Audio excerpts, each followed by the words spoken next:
کریں کہ آج کی پریکٹیکل لائف میں صرف اس لیے 11ویں شریف میں نہیں آتے کہ 1400 برس پہلے کے قصے یا 700 برس پہلے کے قصے سن کے ہم نے واہ واہ کری اور یہاں سے اٹھ کے چلے گئے. پہلے اپنے کمپیوٹر کے اندر وہ ایرر، وہ وائرس کو تلاش کریں کہ ایسا تو نہیں ہے کہ جسے میں برائی نہیں سمجھتا. اور برائی وہ ہوتی ہے، دیکھیں آپ کسی پاگل سے کہیں کہ تم پاگل ہو گئے، اگر تم پاگل ہو ساری دنیا اس کو پاگل کہتی رہے.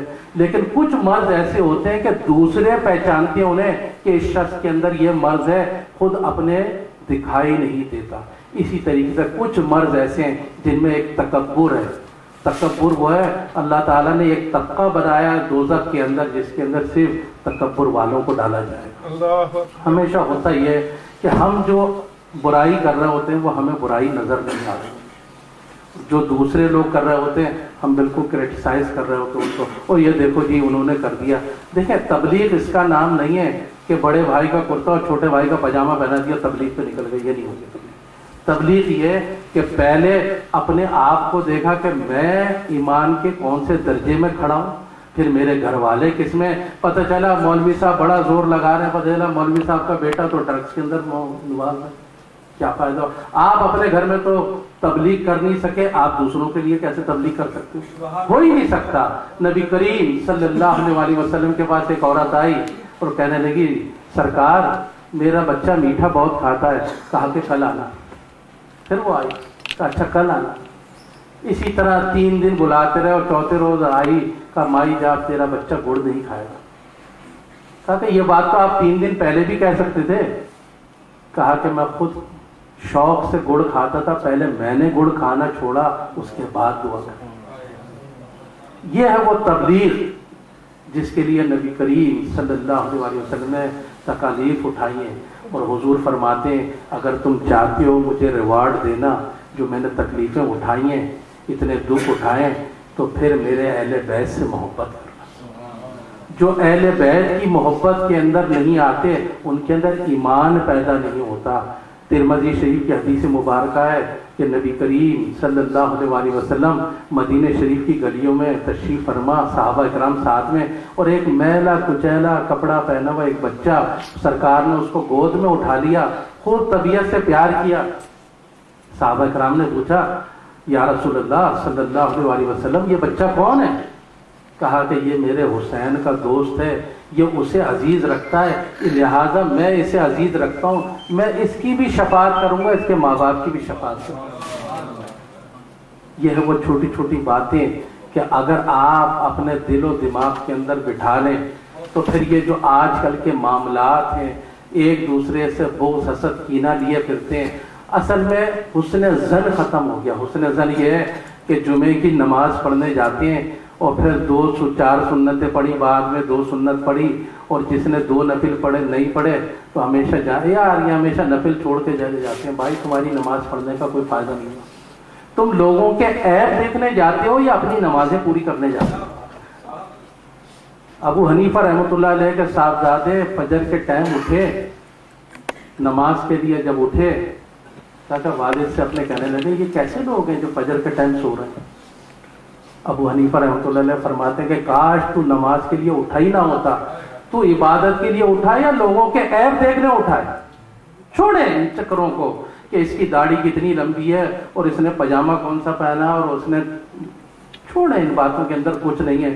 لوگوں کے اندر محبت پیدا کریں، ایک دوسرے کی عزت کریں.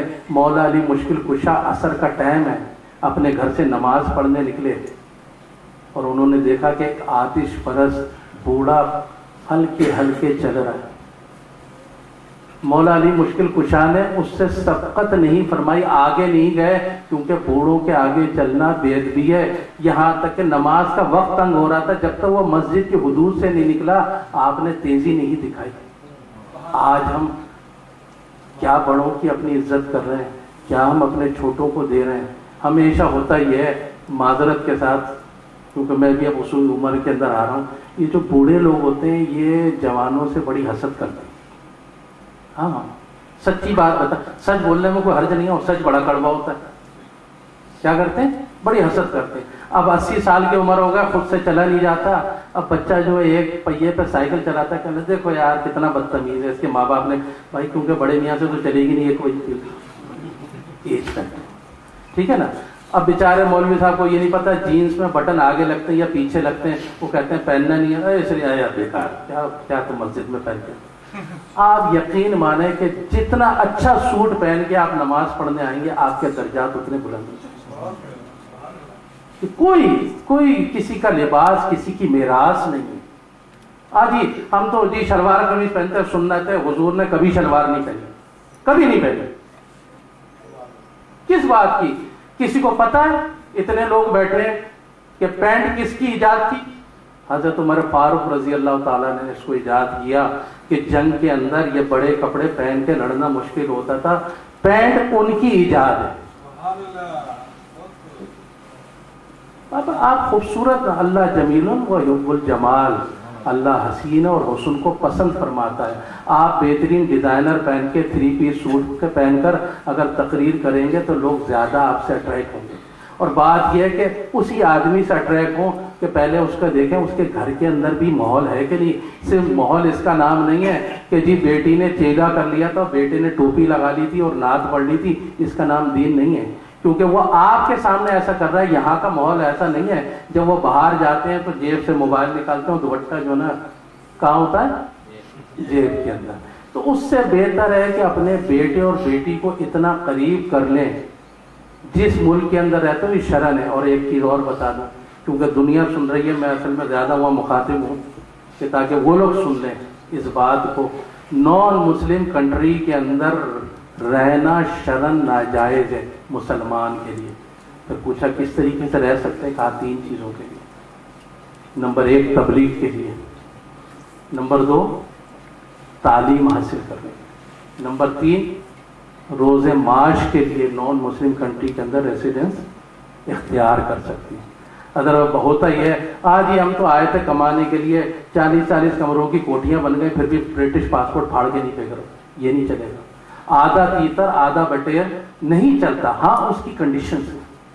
بات یہ ان ممالک کے اندر آپ کو, اب لوگ کہتے ہیں جی آپ کیوں یو کے میں رہتے ہیں, بات یہ کہ ان ممالک کے اندر جہاں آپ کو نماز پڑھنے کی آزادی ہو, آپ کو اذان دینے کی آزادی ہو, آپ کے مذہبی باتوں کے اوپر کوئی روکنے والا نہیں ہے, تو اس کے اندر آپ اختیار کر لیں. ابھی بہت سے ایسے, میں نام نہیں لینا چاہتا, یورپین کنٹریز ایسے ہیں جس کے اندر ابھی بھی آپ جا کے کھلے عام نماز پڑھ نہیں سکتے. ابھی پابندیاں ہیں.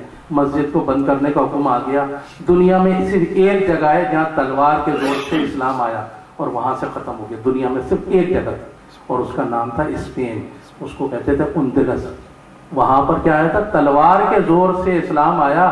جب تلوار کے زور سے آتا ہے تو پھر وہاں پہ دین نہیں رکتا. آج وہاں مسلمان نہیں رہتے.